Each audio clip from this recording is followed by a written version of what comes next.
Let's make kimchi jjigae gamit tong aking homemade kimchi, pero mackerel version. Let's go! So let's start with the onion and also garlic. Onion. Next is zucchini. Enoki mushroom.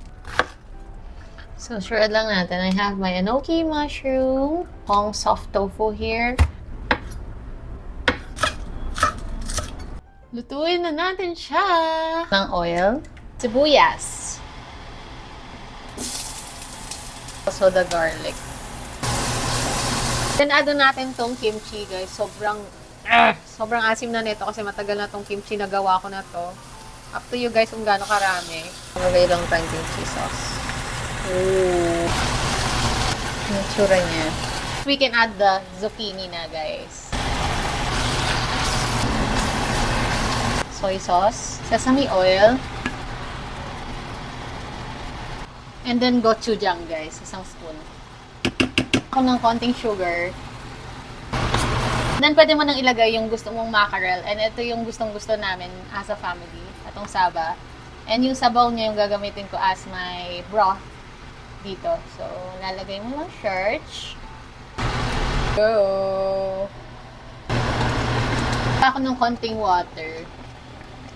Lagay na tayo ng enoki mushrooms. Tofu!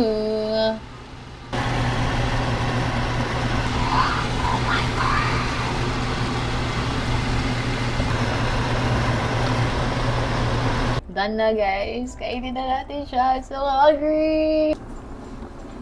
Wow! Mackerel, guys.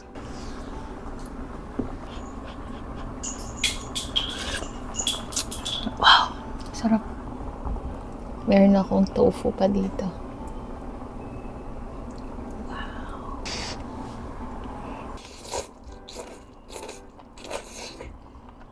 Wow! Mmm!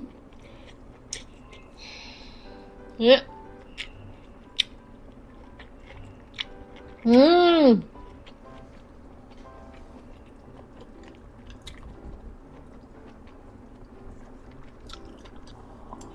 Mmm. Masarap siya. Mackerel tofu rice. Mmm.